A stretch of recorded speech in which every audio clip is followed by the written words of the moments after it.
she helps people. I do the same thing. I just do it on the ground. And you've been with Oprah for a long time. And I think that relationships are difficult. Reason why is because they gathered so much evidence. Was supposedly they gathered so many videos and laptops and also electronic devices. Friend in your head, Oprah Winfrey. Yeah, best friend forever. Yes. Yeah. Her man, Stedman Graham, wrote a book called Identity Leadership. Okay. And in the book, he reveals some of his secrets about the 30-year relationship he's had with Oprah. Oh, this is the funniest thing, guys. You all know Stedman is really big. You mentioned, that you've been with Oprah for a long time now. Man, a long time ago, she just says this sometime. Girl, let me spill the tea. You know Oprah, right? The queen of daytime TV, who's been living her best life forever?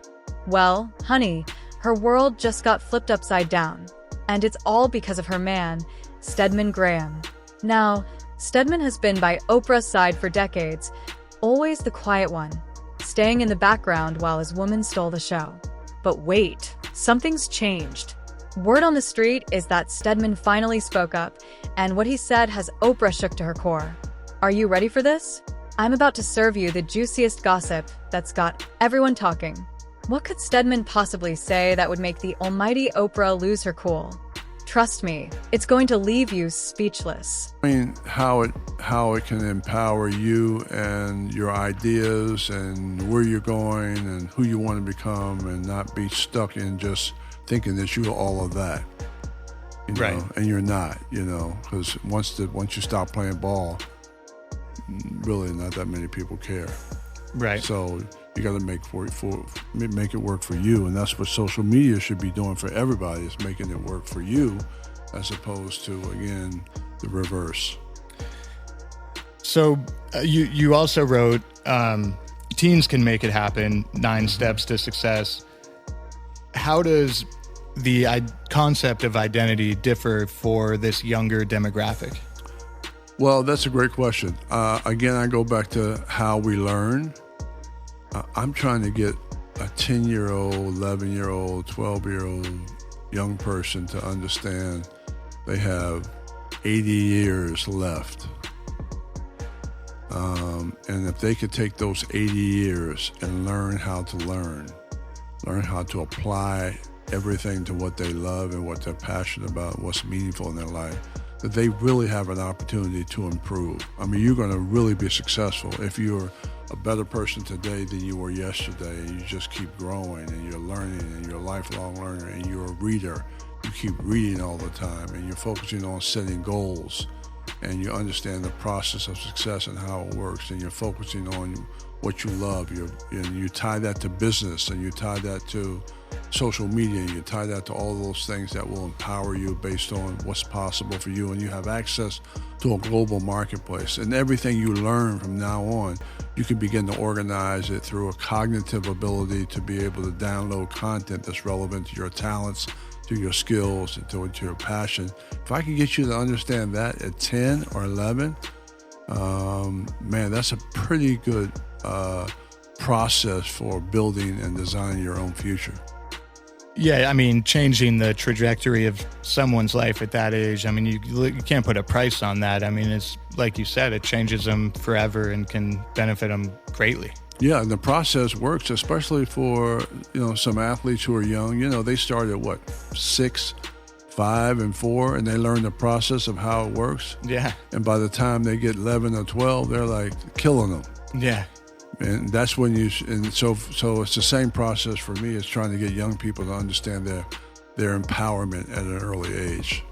So similar question to sports, these young people now, I mean, I couldn't imagine kind of growing up with social media the way it is now back when I was a kid or a teen. Kind of similar question that we did for the athletes. How do these young people deal with social media when they can't necessarily start a business or use it for work? Well, I think they have to. It's tough. It's a very difficult thing when you're dealing with social media and you don't know what it does, or the purpose of it, or how it affects you, and the algorithms are set up and designed to hook you, and all of that. So I think you just have to boy, hopefully you have good parents who understand, how to monitor some of that.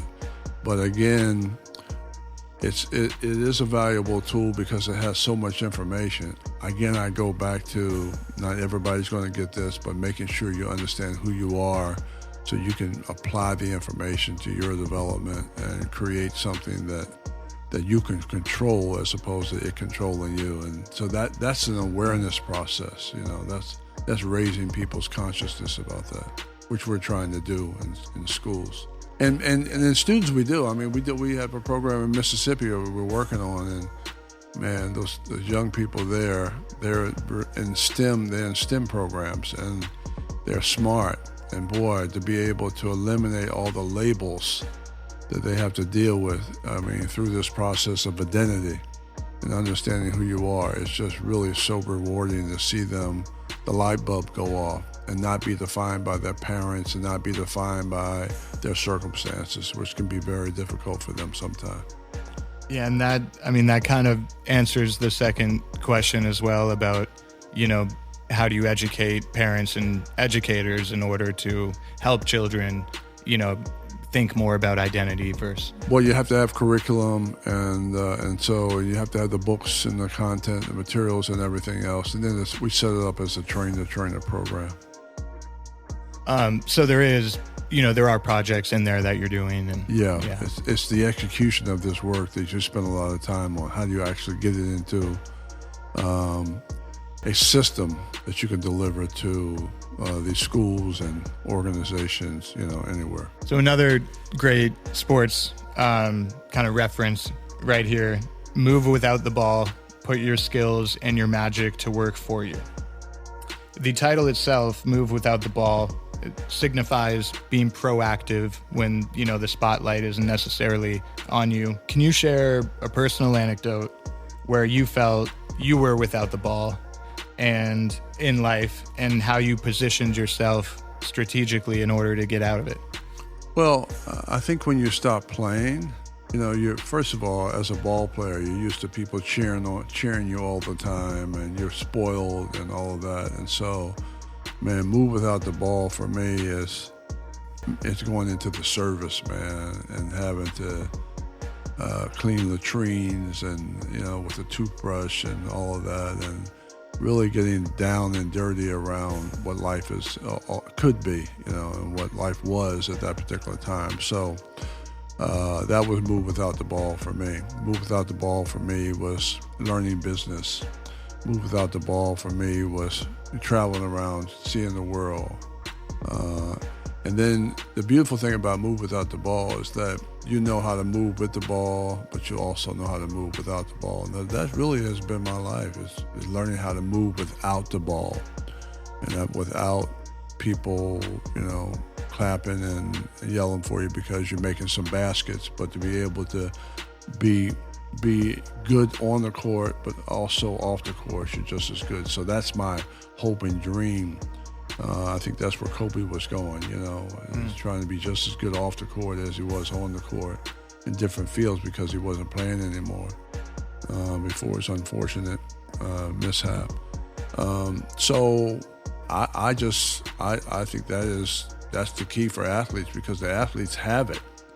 They have the ability to be able to do that. They can process, they're smart, all that. I don't know if they have the information a lot of times, but certainly they have the wherewithal to make it happen. And then what's kind of one of the most important ways athletes can maintain a sense of self and maintain a strong identity, while society might only view them through one lens? Being able to take control of their own development, I would say be a reader, be a learner, try to focus on what you're going to do, not while you're playing, but what you're going to do after you stop playing. Have some game plan. So not just have a game plan for being on the court, being on the field, but have some game plan for when it all ends, which is really the key. So you can leverage, there's a word called leverage. You're leveraging the opportunities that you have while you're playing, So to me, that's very important and critical. Girl, let me tell you, the tea is so hot, it's practically boiling over. So picture this: Stedman, Oprah's man for like a million years, suddenly decides to spill the beans on national TV. Can you believe it? The man who's been quieter than a mouse in church all these years just up and starts talking now. The streets are saying Stedman made an appearance on this late-night talk show, looking all dapper and mysterious. Stedman walks onto the show, and the host starts asking the usual questions about his life with Oprah.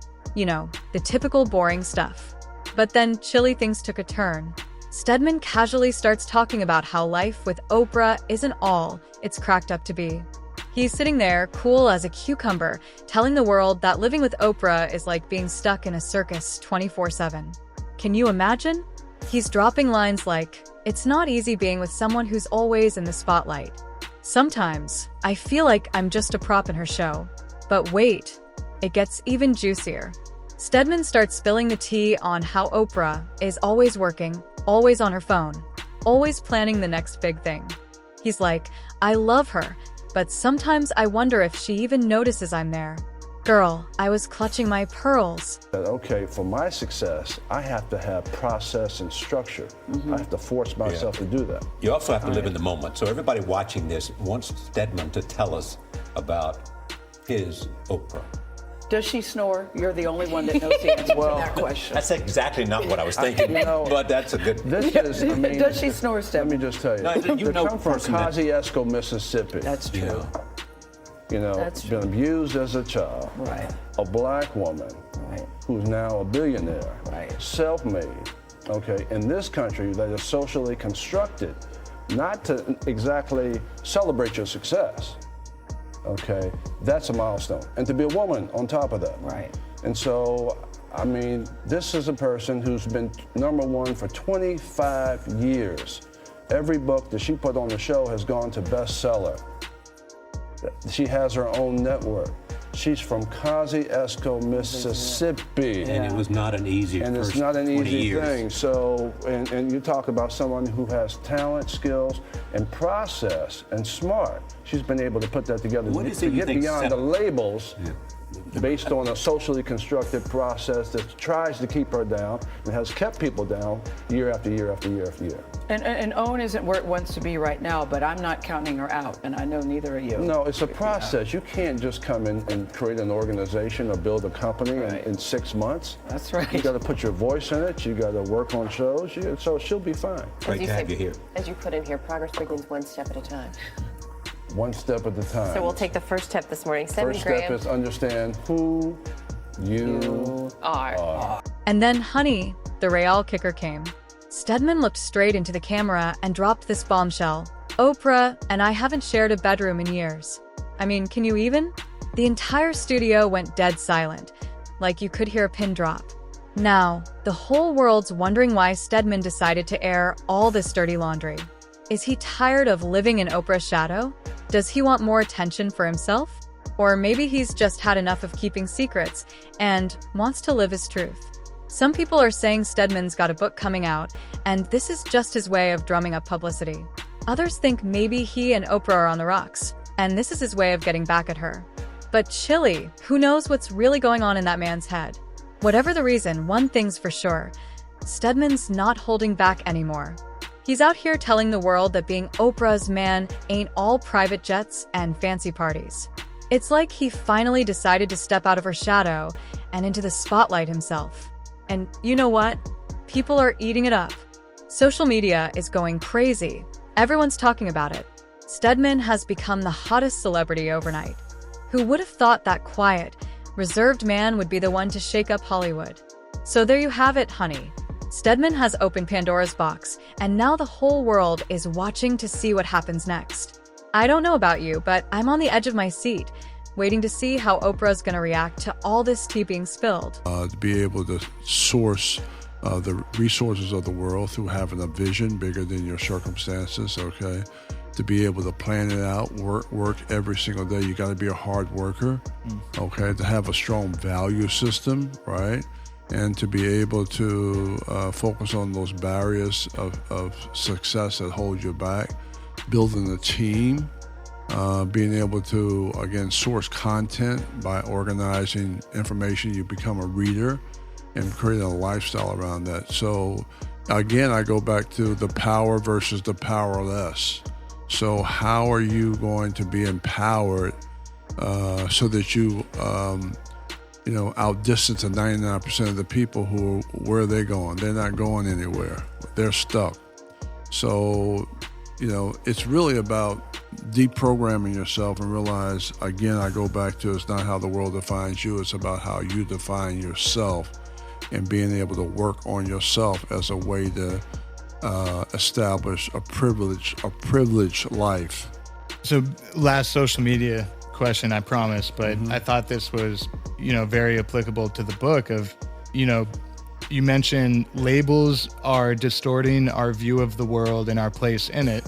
And in today's digital age with the prominence of social media, kind of how can we work to move beyond these imposed labels and cultivate authentic self-representation? I don't know how you do it unless you have an identity. Yeah. I don't know how you do it unless you're focusing on what you're doing, which is to find out who you are, working on that every day, right? Because it takes a while, and figure out what you do well, and to do it over and over and over to where you become an expert in your field, so that you can outdistance everybody else who are doing what? What are they doing? They're not going anywhere for the most part because they're stuck in a mindset. And so, again, when you start to change the learning system around where everything becomes relevant to building value, then you're not stuck in that box. You're able to not be defined by the labels or how other people see you, but the only thing that's important, because I use this in my own life, not being defined by labels, and people try to put me in a box, and especially me, and in regards to my relationship. And so what I try to do is not worry about how other people define me, but how I define myself, and that's what's important. Girl, you thought Stedman spilling the tea was wild? Just wait till you hear about Oprah's reaction. The queen of daytime TV isn't known for losing her cool, but honey, this time, she went off.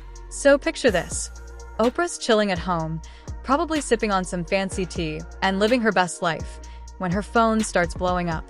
Everyone and their mama is calling to tell her about Stedman's little chat on national TV. At first, she's like, nah, y'all must be tripping. My Stedman would never. But then she sees the clips and chilly. That's when the storm hit. The streets are saying Oprah lost it like we've never seen before. We're talking full-on Hollywood diva meltdown.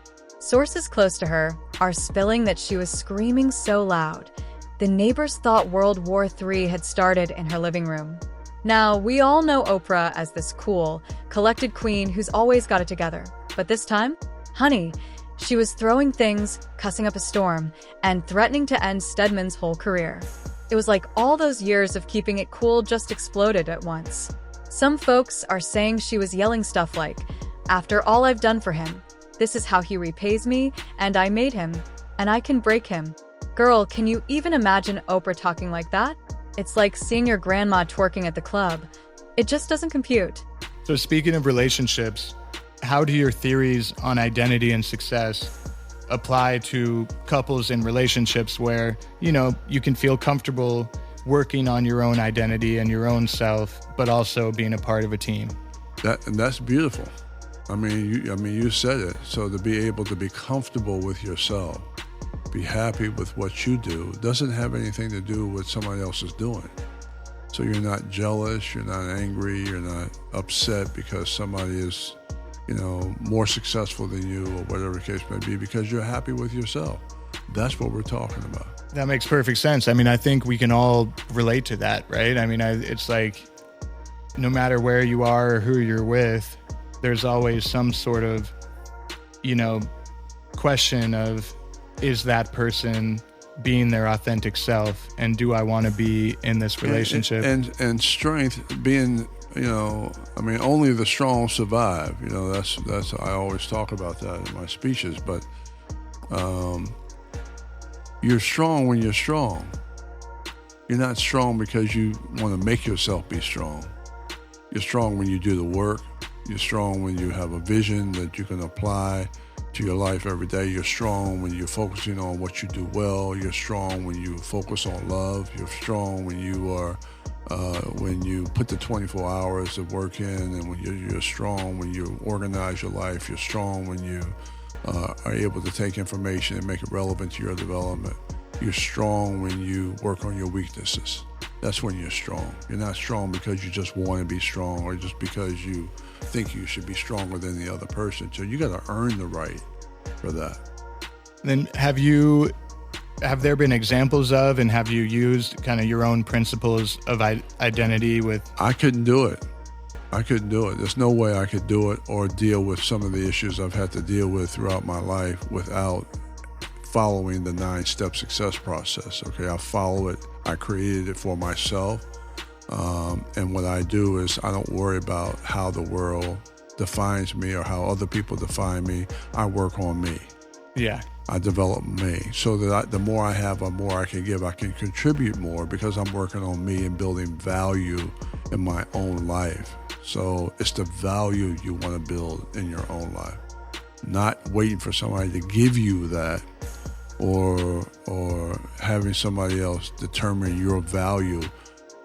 Create your own, build your own opportunities, source your own talents, find out what you do well and work on it and search for it. And then what will happen, you'll develop this process for continuous improvement. And you'll improve and you'll grow and you'll develop and you'll build and you're pretty much, you're not your circumstances, you are your possibilities because of the work that you put in. It's the work that you do when you work on yourself. So we're just trying to change this around so that you begin to understand the importance of you and how you can begin to build whatever you want based on the. But here's the real tea, girl. Oprah wasn't just mad. She was hurt. Like, deep down in her soul, hurt. People close to her are saying she felt betrayed, like Stedman took their private life and put it on display for the whole world to see. And you know Oprah is all about keeping her private life private. The craziest part? This isn't the Oprah we're used to seeing on TV. Where's the woman who tells us to live our best lives? Where's the inspirational queen who lifts everyone up? Looks like even Oprah has her breaking point, and Stedman just found it. Some folks are wondering if this is all just for show, like maybe Oprah and Stedman cooked this up to get some attention. But girl, if you ask me, this feels way too real. The pain in her voice, the anger in her eyes, that's not something you can fake. So now, everyone's waiting to see what Oprah's going to do next. Will she go on TV and spill her own tea? Will she and Stedman have a public showdown? Or will she try to sweep this all under the rug and pretend it never happened? One thing's for sure, this ain't the last we're going to hear about this drama. Oprah's reaction has got everyone talking, and you know how Hollywood loves a good scandal. It's like watching a real-life soap opera, and we're all here for it. Clip 6. Girl, you thought the drama was over? Honey, it's just getting started. The fallout from Stedman's little tell-all and Oprah's meltdown is like a tsunami hitting Hollywood, and everyone's getting soaked. Let me tell you, the media has gone absolutely wild. It's like sharks smelling blood in the water. Every news channel, gossip site, and social media platform is blowing up with a story. They're digging up old interviews, analyzing every word Stedman said, and trying to catch a glimpse of Oprah. It's madness, I tell you. And Oprah's friends? Chilly, they don't know which way to turn. Some of them are coming out to defend her, saying stuff like, Oprah's always been good to Stedman, and there's two sides to every story. But others? Oh, they're suspiciously quiet. Makes you wonder what they really think right now, huh? Now, let's talk about Oprah's fans. These folks have been ride or die for years, but even they're split. Some are all like, Oprah can do no wrong, while others? They're side-eyeing her hard. They're asking questions like, is this the real Oprah, and what else has she been hiding? It's like finding out your fave's been keeping secrets this whole time. Oof. But here's the real tea. This mess ain't just about hurt feelings and broken trust, no ma'am. It's hitting Oprah where it really hurts, her brand. You know how Oprah's all about living your best life and being your authentic self? Well, now folks are wondering if she's been living a lie this whole time. Can you imagine? And then what do you think is the most like understood aspect of the identity teachings? Misunderstood? Yeah. That it's easy. Right. It's an easy process to figure out who you are because it's ongoing. It never ends. You always have to improve it. You always have to, you go one level, another level, another level, another level in that process. So it's not me just saying it. When I just say it, find out what you love. You got to find out what you don't love. You got to find out what you don't want to do. You got to, focus on it. You got to actually do it. You might have to work in it. You have to break the mold. You have to go back to that. You spend years and years, and sometimes, in some cases, you may never find it because you have nobody to actually show you how to actually do it, which is why I do this work, is to show people the process for how it's done so they at least can start. It may take you 15 years to get to the point where you're really happy about the work that you're doing. Right. It may take you a long time because you got to, look at the work that you do. You got to break this stuff down. This stuff is not easy. Nothing easy about that. You got to show up every day. You got to have a routine. You got to go to meetings. You got to be able to, be creative. You got to have a team to do that. A lot of times, you don't have the wherewithal to have all of that. So you got to build up to that. You got to work on a job you might hate. There's a lot of different pieces, and now you got to deal with social media. You got to deal with all the external world. You got to deal with, work-life balance. You got to deal with family. You got to deal with all of that, and you got to be able to balance all of it. And because identity is such a personal, introspective journey, how do you see it functioning in the context of societal changes and society as a whole? It's a lonely place. Because, you got 99% of the people who pretty much don't have one. And, or they don't really understand the value, or they haven't started working on one, I should say. And so you're like in the minority. You're like a, outside force, and it's lonely at the top, when you're, organizing yourself around people who are thinkers, who are doers, who want to make it happen, who are independent in their development and all of that. So it's not a crowded field for the most part. So when you begin to produce and organize your own thoughts, and folks are out there playing softball and hanging out at the beach, and you're working. Yeah. And when are you working? Will Melman, you're working 24/7 every day. Definitely. And you're thinking about it all the time, right? Yeah. And so that's you got to give up a lot. Sometimes you got to give up your friends and folks and all of that, but it's worthwhile because you control your own destiny. You can create your own opportunities. Yeah, and then it, like you said, it creates that feeling of empowerment and confidence and fulfillment. So let's say, maybe you missed that dinner with the folks, but you go the next time and you have more to talk about and you're excited and you show up more positive because you were working on something you left. Right? There you go.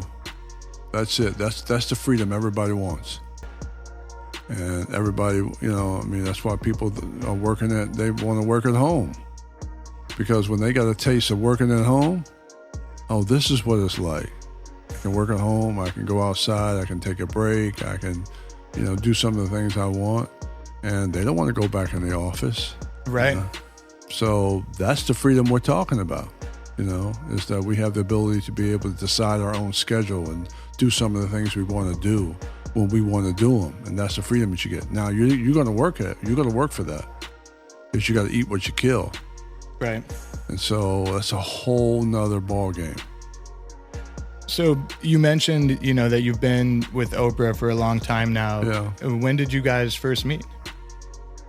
Wow, we met a long time ago. She says this sometime, a long time ago.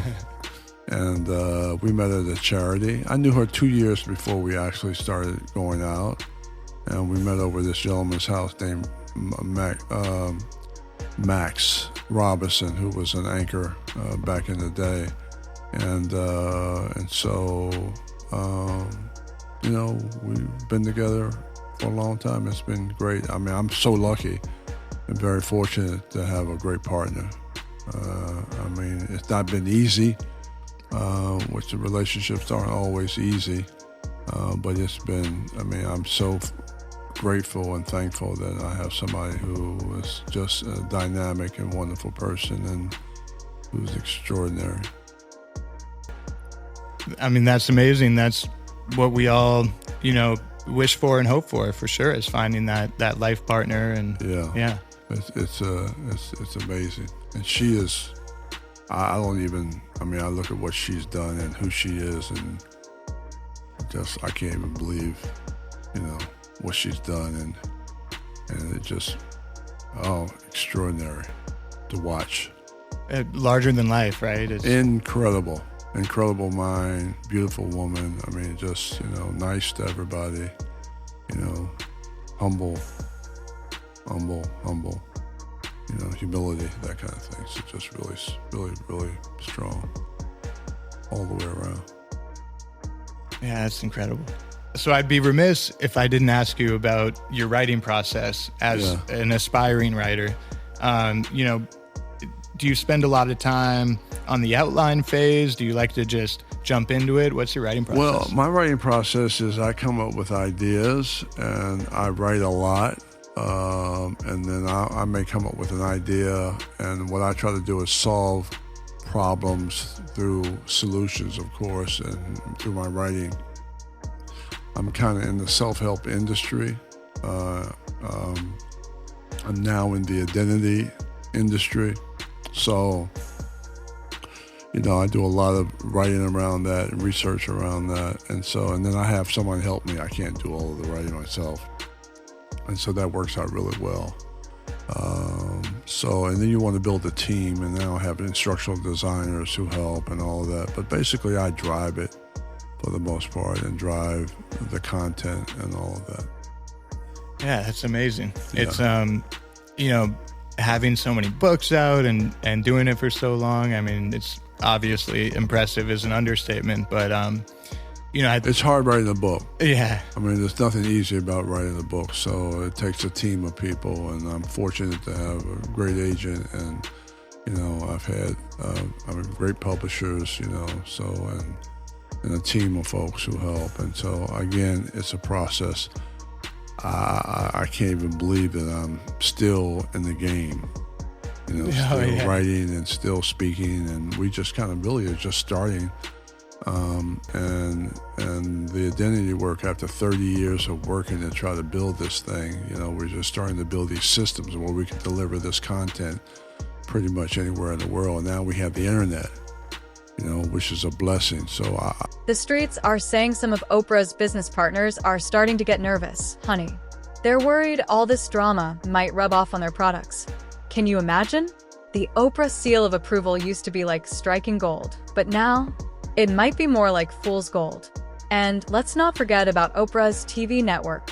Girl, they're scrambling like eggs on a hot skillet, trying to figure out how to spin this mess into something positive. But honey, that's like trying to put lipstick on a pig. It just ain't gonna work. Some folks are even saying this could be the end of Oprah's empire. Can you believe it? The woman who's been on top for decades might come tumbling down because of one man's loose lips. It's like watching a car crash in slow motion. You want to look away, but you just can't. But here's the thing that's got everyone talking. What's Oprah going to do next? Will she go on TV and bare her soul? Will she try to shut Stedman up for good? Or will she just disappear and hope it all blows over? Girl, your guess is as good as mine. But one thing's for sure. This ain't the last we've heard of this drama. I love these workshops because we can go deeper and dive deeper in the content. More interactive. It's probably about 2 hours, 3 hours. You know, we can do that, a full program pretty much, and people really love that. They get a lot out of that. Yeah, it sounds amazing. You know, reaching a lot of people, and it seems it would be more impactful, or just as impactful as, like, you know, them reading a book, but seeing you live and really kind of feeling the energy, because I saw Eckhart and Deepak at USC, and it was like a life-changing experience. And I guess it is a little different because you kind of, the book, you get more information, but from the speaking, it's like more impactful, if that makes sense. There's a connection there. Yeah. So I love to speak, and then I do a book signing, and we have the books, and now we're building the courses out. So it's a kind of a building an ecosystem around the work, and so it's very, very exciting. I mean, I love the work. I'm passionate about the work, and so it makes it. And now, again, we have such a great opportunity with the internet and all of that to be able to deliver content anywhere in the world. So it's a beautiful process. And the only reason I brought up the corporate stuff is I think it's so interesting that you've created a system that similarly can help, younger kids to the, most powerful corporate CEO, but it's a very similar system that just applies broadly to all humans, like as something that's so core to our development. You have to know who you are at all levels. And the younger you know, the more opportunities you'll have for yourself. So again, what we try to do is get people to raise their consciousness about what's possible for them. And we want them to perform at the highest possible level. So how do you become really great at what you do? How do you become good at what you do? How you perform all the time in every part of your life, which is important for managers and CEOs and teams and employees, because you got to be today a self-starter and a self-directed learner. People don't have time to watch you. So what we try to do is get people to be engaged in their own life and their own development and be present where they are, so that they have the ability to be able to create a great organization because they're great and they're good. That's powerful. What's next for you? What are you working on coming up? Well, what's next for me is to, I've been in development for all of these years building this. What's next for me to be able to actually do this work and be more in the world. And I've been back and forth a little bit, but we're kind of developing a technology team around, the work. We're developing teams of people around production, and, now we have a worldwide market, different cultures, all of that. So to be able to deliver, the content is what's next, and we keep building that and building that and building that. And so that feels really good right now to be able to be in that position to do it. Still a lot of work, but at least we kind of have the roadmap for where we're going. That's what's exciting. Man, I'm looking forward to all of it. I appreciate your support and appreciate you having me. And man, you're doing a great job and you look fantastic. And, congratulations on the work that you do. Thank you so much for coming in, Stedman. It's a huge honor. My pleasure. Girl, you thought the tea was hot before? Let me tell you, it's about to get scorching. Everyone's wondering what's next for Oprah and Stedman after all this mess. Are they going to kiss and make up? Or is this the end of their fairy tale? The streets are saying Oprah's thinking about kicking Stedman to the curb, but chilly, it ain't that simple. They've been together longer than some of y'all have been alive. Now, let's talk about their careers. Oprah's empire might be shaking, but don't count her out just yet. She's got more lives than a cat, and she's going to find a way to spin this. As for Stedman, well, he might have just shot himself in the foot. Who's gonna trust him now that he's spilled all this tea?